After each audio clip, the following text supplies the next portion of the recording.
Bhaskar's area YouTube ఛానల్కు స్వాగతం. ఈరోజు ఉన్నటువంటి విద్యా ఉద్యోగ సంబంధిత సమాచారంలోకి వెళ్తే, ఎయిడెడ్ ఉపాధ్యాయులు ప్రభుత్వంలోకి మంత్రివర్గ సమావేశం ముందుకు చట్ట సవరణ అంశం. ప్రస్తుతం ఎయిడెడ్ విద్యా సంస్థల్లో పనిచేస్తున్న ఉపాధ్యాయులను ప్రభుత్వంలోకి తీసుకుంటామని పాఠశాల విద్యాశాఖ అధికారులు పేర్కొన్నారు. ప్రభుత్వం నుంచి వచ్చే అన్ని సౌకర్యాలను కల్పించాలని సంఘాలు కోరగా ఆమోదించారు. జిల్లా యూనిట్గా విలీనం చేస్తామని, ఏ పోస్టులో ఉంటే అదే స్థాయి పోస్టులు ఇస్తామని పేర్కొన్నారు. ఎయిడెడ్ ఉపాధ్యాయ సంఘాలు విద్యా సంస్థల యాజమాన్యాలతో గురువారం నిర్వహించిన సమావేశంలో విద్యాశాఖ అధికారులు ఈ మేరకు హామీ ఇచ్చారు. ఎయిడెడ్ విద్యా సంస్థల చట్టం సవరణకు సంబంధించిన అంశం ఈ నెల 29న జరగనున్న మంత్రివర్గ సమావేశం ముందుకు వచ్చే అవకాశం ఉంది. ఇప్పటికే ఆస్తులతో సహా విద్యా సంస్థలను ప్రభుత్వానికి అప్పగించేందుకు 16 యాజమాన్యాలు ముందుకొచ్చాయి. మరో 18 పాఠశాలల ఉపాధ్యాయులు సిబ్బందిని ఇచ్చేందుకు అంగీకరించినట్లు తెలిసింది. ఎయిడెడ్లో బోధనేతర సిబ్బంది కలిపి 6,800 మంది ఉన్నారు. ఎయిడెడ్ డిగ్రీ కళాశాలల్లో పనిచేస్తున్న వారు సుమారు 1,347 మంది వరకు ఉన్నారు. మరి త్వరలోనే ఎయిడెడ్ ఉపాధ్యాయులంతా కూడా ప్రభుత్వ ఉద్యోగులు కాబోతున్నారు. దీని మీద మంత్రివర్గ సమావేశం 29వ తేదీన నిర్ణయం తీసుకోబోతోంది. పరీక్షల నిర్వహణపై నేడు సీఎం సమీక్ష. విద్యాశాఖ మంత్రి సురేష్. కరోనా వైరస్ వ్యాప్తి నేపథ్యంలో 10 ఇంటర్ పరీక్షల నిర్వహణ, ఇతర అంశాలపై సీఎం శుక్రవారం సమీక్షిస్తారని రాష్ట్ర విద్యాశాఖ మంత్రి ఆదిమూలపు సురేష్ వెల్లడించారు. 10వ తరగతి పబ్లిక్ పరీక్షల నిర్వహణకు ఇంకా సమయం ఉందని అన్నారు. వచ్చే నెల 5 నుంచి ఇంటర్ పరీక్షలు ప్రారంభమవుతాయని తెలిపారు. ద్వితీయ సంవత్సరం విద్యార్థులకు ప్రాక్టికల్స్ మరో 2 రోజుల్లో పూర్తవుతాయని అన్నారు. ప్రభుత్వ విద్యా సంస్థల్లో కోవిడ్-19 మార్గదర్శకాలు బాగా అమలవుతున్నాయని, ప్రైవేట్ విద్యా సంస్థల్లోనే అమలు సవ్యంగా లేదని అన్నారు. ఇప్పటికే 1 నుంచి 9 తరగతులకు పరీక్షలు రద్దు చేసినట్లు వెల్లడించారు. విద్యా సంవత్సరాన్ని కాపాడే ప్రయత్నాన్ని కూడా రాజకీయం చేసేలా నారా లోకేష్ చేస్తున్న వ్యాఖ్యలు సరైనవి కాదని మండిపడ్డారు. ఎక్కడో హైదరాబాద్లో ఉంటూ ఏపీ విద్యార్థుల భవిష్యత్తును నిర్ణయించడం హాస్యాస్పదంగా ఉందని విమర్శించారు. ఎవరో పరీక్ష రాస్తే లోకేష్ స్టాన్ఫోర్డ్ డిగ్రీ పొందారని విమర్శించారు. కరోనా తీవ్రత దృష్ట్యా సీఎం తిరుపతి ఉప ఎన్నికల బహిరంగ సభలో పాల్గొనలేదని అన్నారు. విద్యా దీవెన లబ్ధి అందకపోవడంపై సీఎం ఆగ్రహం. పాత అప్పులున్నాయనే నెపంతో నెల్లూరు జిల్లాలో 74 మందికి జగనన్న విద్యా దీవెన సాయాన్ని నిలుపుదల చేయడంపై ముఖ్యమంత్రి జగన్మోహన్ రెడ్డి ఆగ్రహం వ్యక్తం చేశారు. ఈ సంఘటనపై సమగ్ర విచారణ చేయించాలని, సంక్షేమ పథకాలకు సంబంధించిన నగదును ఇతర రుణాలకు బదలాయించకుండా పర్యవేక్షించాలని తన కార్యాలయ అధికారులను ఆదేశించారు. ఇలాంటి చర్యలకు పాల్పడే వారిపై కఠినంగా వివరించాలని రాష్ట్ర బ్యాంకర్లను ఆయన కోరారు. రాష్ట్ర ప్రభుత్వం ప్రతిష్టాత్మకంగా అమలు చేస్తున్న పథకాలకు సంబంధించిన మొత్తాన్ని లబ్ధిదారుల ఖాతా నుంచి బదలాయించకూడదని గతంలో ఎస్ఎల్బిసి సమావేశంలో తీసుకున్న నిర్ణయాన్ని అన్ని బ్యాంకులు విధిగా పాటించాలని ముఖ్యమంత్రి స్పష్టం చేశారు. సీఎం ఆదేశాల మేరకు అధికారులు బ్యాంకు అధికారులతో మాట్లాడి 74 మందికి నిధులు విడుదల చేయించారని ప్రభుత్వం గురువారం రాత్రి విడుదల చేసిన ప్రకటనలో వెల్లడించింది.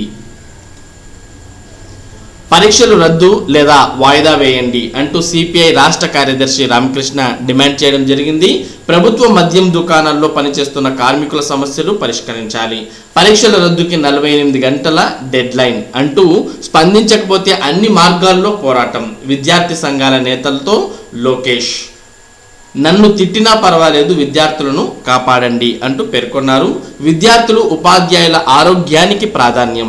సీఎంపై నారా లోకేష్ అనుచిత వ్యాఖ్యలు. పరీక్షల నిర్వహణపై సీఎం తుది నిర్ణయం తీసుకుంటారు. విద్యాశాఖ మంత్రి ఆదిమూలపు సురేష్. నూతన పిఆర్సీ ప్రకటించాలి, రాష్ట్ర వ్యాప్తంగా ఉపాధ్యాయుల నిరసన. చిత్తూరు జిల్లా పలమనేరులో ఎంపీడీఓకు వినతిపత్రం అందిస్తున్న నాయకులు. రాష్ట్ర ప్రభుత్వం నూతన పిఆర్సీ తక్షణం ప్రకటించాలని ఉపాధ్యాయులు నిరసన తెలిపారు. గురువారం యూటీఎఫ్ ఆధ్వర్యంలో జిల్లాలోని ఆయా మండల కేంద్రాల్లో అధికారులకు వినతి పత్రాలు అందజేశారు. నెల్లూరు రూరల్ మండల కార్యాలయం ఎదుట ధర్నా నిర్వహించారు. యూటీఎఫ్ రాష్ట్ర గౌరవాధ్యక్షుడు బాబురెడ్డి మాట్లాడుతూ రాష్ట్ర వ్యాప్తంగా సుమారు 10 లక్షల మంది ఉద్యోగులు, ఉపాధ్యాయులు, కార్మికులు, పెన్షనర్లు, కాంట్రాక్ట్ అవుట్సోర్సింగ్ ఉద్యోగులు పీఆర్సీ కోసం ఎదురు చూస్తున్నారని, ప్రభుత్వం వెంటనే స్పందించి సమస్యను పరిష్కరించేందుకు చర్యలు తీసుకోవాలని, రాష్ట్ర ముఖ్యమంత్రి ఎన్నికల సమయంలో విడుదల చేసిన మేనిఫెస్టోలో ఇచ్చిన హామీ మేరకు 11వ పీఆర్సీ అమలు చేయాలని రాష్ట్ర కౌన్సిల్ సభ్యులు రమాదేవి పాల్గొన్నారు. మరియు వివిధ కార్యాలయాలు మరియు వివిధ వ్యక్తులు ఇందులో పాల్గొన్న విషయాన్ని మనం గమనించవచ్చు. అంగన్వాడీల్లో భయం. స్కూళ్లకు సెలవులు ఇచ్చినా అవి కొనసాగింపు. కరోనా భయాందోళనలో సిబ్బంది. సెకండ్ వేవ్ లో కరోనా వైరస్ వ్యాప్తి వణుకు పుట్టిస్తోంది. ముఖ్యంగా చిన్న పిల్లలపై వైరస్ పంజా విసురుతోంది. దీంతో రాష్ట్ర ప్రభుత్వం 1 నుంచి 9వ తరగతి వరకు సెలవులు ఇచ్చింది. కానీ 3 నుంచి 4 ఏళ్ల చిన్న పిల్లలకు సంబంధించిన అంగన్వాడీలకు మాత్రం మర్చిపోయింది. కరోనా 2వ దశ వ్యాప్తిలో చిన్నారులపై వైరస్ తీవ్ర ప్రభావం చూపుతోంది.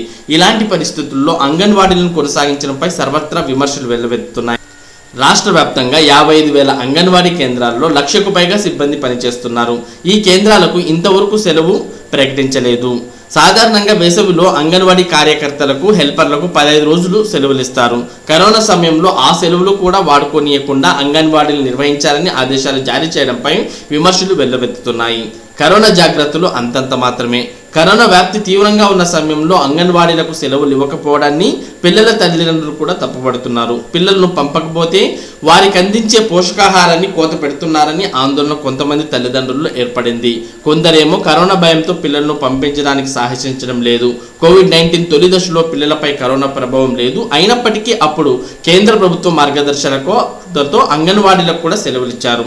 ఇప్పుడు పిల్లల ద్వారానే ఆయా కుటుంబాల్లో కోవిడ్ విస్తరిస్తుందన్న ప్రచారం జరుగుతోంది. పైగా అంగన్వాడీల్లో కోవిడ్ జాగ్రత్తలు పాటించడం లేదు. భౌతిక దూరం, మాస్కులు, శానిటైజర్ల వాడకం గురించి తెలియని పిల్లలకు సెలవులు ఇవ్వకపోవడం విమర్శలకు తావిస్తోంది.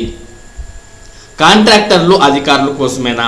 అంగన్వాడీ కేంద్రాలు మూతపడితే సరుకులు సరఫరా చేసిన కాంట్రాక్టర్లకు బిల్లులు చెల్లింపులు ఆగిపోతాయని THR టేక్ హోమ్ రేషన్ ఇచ్చినప్పటికీ ప్రతి వారం వేసే సరుకులు బిల్లులు ఆగిపోతాయని కాంట్రాక్టర్లు ఒత్తిడి చేయడం వల్లే సెలవులు ఇవ్వడం లేదనే ఆరోపణలు వినిపిస్తున్నాయి. కాంట్రాక్టర్లకు అండగా ఉంటూ అధికారులు కూడా తమపై ఒత్తిడి చేస్తున్నారని కొందరు సిబ్బంది వాపోతున్నారు.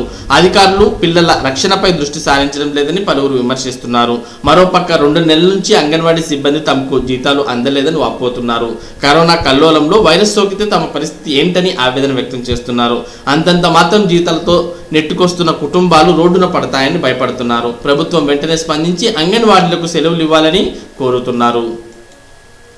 సచివాలయ ఉద్యోగులకు పాత విధానంలో వేతనాలు. గ్రామ వార్డు సచివాలయాల్లో ఉద్యోగులకు బయోమెట్రిక్ హాజరుతో సంబంధం లేకుండా ఏప్రిల్ వేతనాన్ని పాత పద్ధతిలో చెల్లిస్తారు. ఈ మేరకు జిల్లా సంయుక్త కలెక్టర్లను గ్రామ వార్డు సచివాలయాల శాఖ కమిషనర్ గురువారం ఆదేశించారు. ఏప్రిల్ నుంచి బయోమెట్రిక్ విధానం అమల్లోకి వస్తుందని మొదట ప్రకటించామని, సాంకేతిక సమస్యలు, ఇతర కారణాలతో అన్ని చోట్ల ఇది సాధ్యం కాలేదని ఆయన పేర్కొన్నారు. మే నుంచి బయోమెట్రిక్ విధానం అమల్లోకి వచ్చేలా చర్యలు తీసుకుంటున్నట్లు కమిషనర్ పేర్కొన్నారు. ఉదయం 10 నుంచి మధ్యాహ్నం 2 గంటల వరకే బ్యాంక్ సేవలు మే 15 వరకు అమలు చేయాలని నిర్ణయం. కోవిడ్ నేపథ్యంలో బ్యాంకుల పనివేళలను కుదించారు. మే 15 వరకు ఉదయం 10 గంటల నుంచి మధ్యాహ్నం 2 గంటల వరకే పని చేయనున్నాయి. డిపాజిట్ల స్వీకరణ, నగదు ఉపసంహరణ, చెల్లింపులు, ప్రభుత్వ లావాదేవీలను తప్పనిసరిగా నిర్వహించాలని రాష్ట్ర స్థాయి బ్యాంకర్ల సమితి SLBC అన్ని బ్యాంకులకు సూచించింది. బ్యాంక్ శాఖలు, ప్రాంతీయ, జోనల్ కేంద్రాలు, ఇతర కార్యాలయాలు పరిసరాలను పూర్తి స్థాయిలో శానిటైజ్ చేయాలి. పరిమిత సిబ్బందితో సేవలందించాలి. అన్ని చోట్ల శానిటైజర్లను అందుబాటులో ఉంచాలి. డిజిటల్ లావాదేవీలను పెంచడంపై దృష్టి పెట్టాలి అని సూచించింది.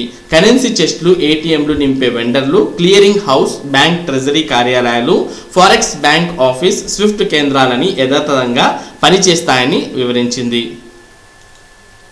18 ఏళ్లు పైబడిన వారికి 28 నుంచి నమోదు.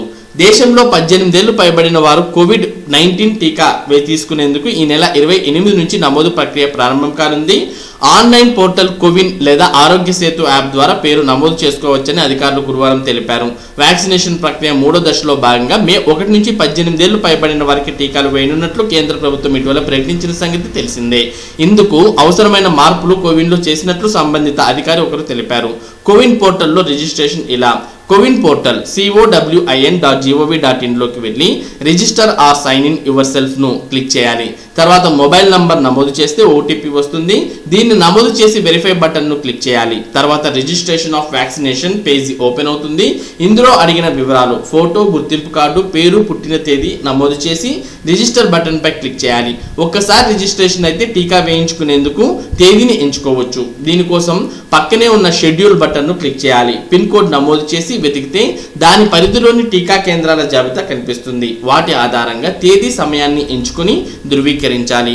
ఒక్క లాగిన్ పై 4గురికి అపాయింట్మెంట్ తీసుకోవచ్చు. తేదీలను మార్చుకునే వెసులుబాటు కూడా ఉంది.